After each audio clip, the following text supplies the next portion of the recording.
yow mi abonné gul abonnel gaaw bësaale cloche notification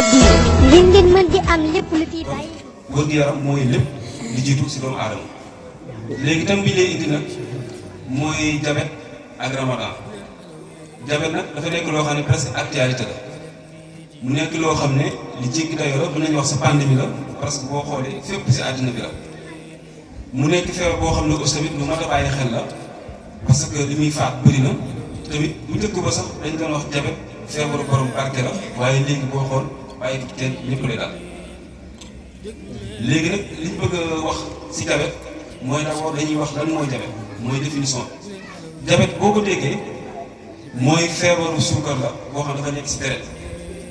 te kenn ku ne xam ne ni suukar dafa am benn norme boo xam ne moom la war a nekk si deret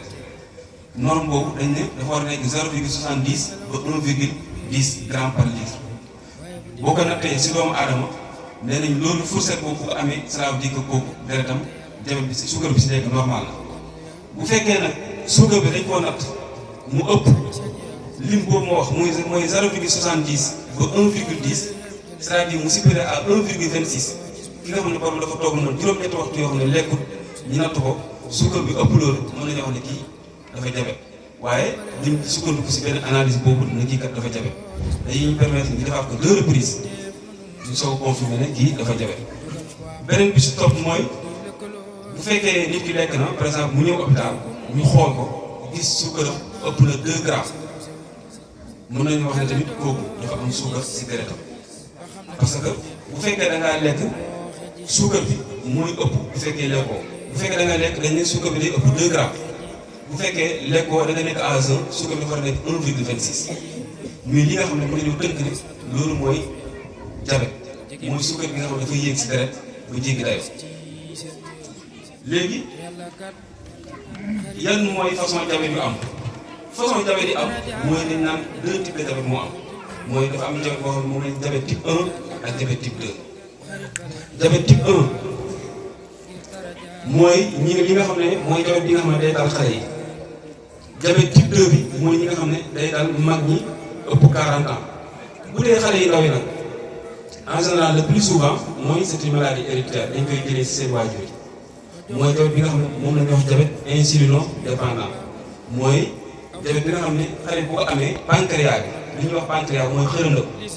dafa am insuline boo xam ne suñu borom da ko see mooñaale lu mel ni genre liquide boo xam ne suñu borom da ko réglé tellement bu fekkee nit yi utiliser na suukar insuline boobu comme genre ndox la day sottee pour mën a régler suukar bi si deret ba nga xam ne suukar bi du yéeg léegi bu fekkee xale bi nga xam ne dafa am diabète boobu insulino dépendant pancréas boobu ñuy wax xërëndëb moom dootu mën a liggéey boobu ndax day am problème ba du mën a sécréter bi ñu naan insuline bu ko defee suukar bi day gën di yéeg kooku li ñuy def mooy dañ koy jox insuline insulinothérapie benn genre médicament la ñu ne ay piqûre yoo xam ne dañ koy jox xale bi nga xam ne moom balaa muy lekk day piqûre par exemple bu waree añ piqûre bu waree reer piqûre balaa mu war a nekk piqûre bu ko defee loolu mooy tax suukar bi du mën a yéeg. 2 bu fekkee diabète bi nga xam ne type 2 la mooy bi nga xam ne day dal ñi nga xam ne am nañ 40 ans jëm kaw ñeent fukki at jëm kaw diabète boobu nit ki da koy dab par exemple mën na nekk koo xam ne waajuram amoon na ko mais feeñu ko si biir xale mu dem ba biir nekk mu dem ba nekk mag mu commencé koo feeñu te diabète boobu bu la dalee yow kii xale bi waxoon naa ko dafa amoon problème mu insuline ndax xërëndëm bi mooy pancréas bi moom mënutoon di sécréter loolu ñuy wax insuline mais kii bësam am na pancréas boo xam ne mën na sécréter insuline mais la muy def moom moo doy ci yaram bi ba nga xam ne xërëndam moom bu fekkee par exemple da doon génnee kilo day génne libre bu ko defee moom la ñuy wax diabète type 2 mais kooku amul problème mu insuline kooku li ñu mën a def mooy ñu fexe ba par exemple ñu jox ko ay médicaments yoo xam ne moom la ñuy wax metformine ba nga xam ne mooy gën a yëngal pancréas bi mooy xërëndam bi boo mën a liggéey boobu ñu def nga xam ne ko dafa sooxantal boobu mooy diabète type 2. léegi diabète boobu le plus souvent man ñu la ëpp lu ñu daal parce que boo xoolee mën nañu wax ne koor gi conférence bi mënoon na nekk loo xam ne peut-être mënoon nañu ko teeloon def parce que boo xoolee kenn ku ne xam ne si biir koor gi li ñuy consommer ay suukar di consommer ay tàndarma di consommer yi nga xam ne par exemple mooy indi lu mel ni genre diabète yooyu par exemple si weeru koor dañuy ëpp lu ñu koy seetlu kon loolu tamit dafa nekk actualité boo xam ne seen conférence bi ngeen organisé dafa am solo tellement que dañuy dimbale askan wi si wàllu côté régime boobu. beneen point bi mooy koor ak par exemple diabète ak ramadan bu dee diabète ak ramadan mooy ñi nga xam ne dafa am suukar ak ni mu war a wooree dañ ne bu fekkee da nga am diabète yow nga xam ne koor mu ngi ñëw da ngay gis sa médecin lu mot 3 mois avant koor gi di ñëw su ko defee mu defal la test glycémique bu xoolee sa suukar mu nekk par exemple 1 gramme wala mu nekk 1,30 mu xool sa hémoglobine glycée boo ko déggee benn xeetu analyse la moom dañ koy saytu seen ji parce que par 3 mois lañ koy def bu fekkee sa médecin suivre na ko xool mu xam ne yow yaa ngi si limite boobu mën na la wax yow kat wooral mais teewul bu koor gi ñëwee yow mi nga xam ne da nga yor suukar boo wooree boo par exemple bu ñu demee ba ay 8 heures da nga war a xool sa suukar bu fekkee dafa nekk 0,90 yow li nga war a def mooy sa koor moom da nga koy arrêté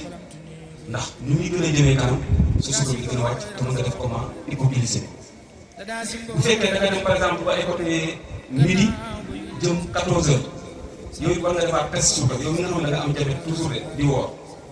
boo defee test bi bu fekkee par exemple dafa nekk 1,26 ba par exemple 1,30 wala mu nekk 0,80 ba 1,27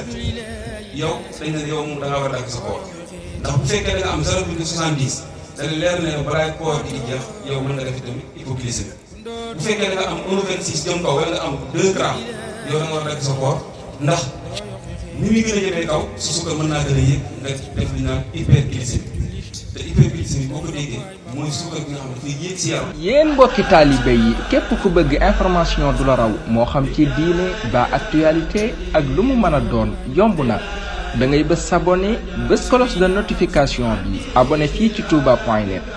touba.net une chaîne d'actualité culturelle, religieuse et information. touba.net, la voix du mouridisme.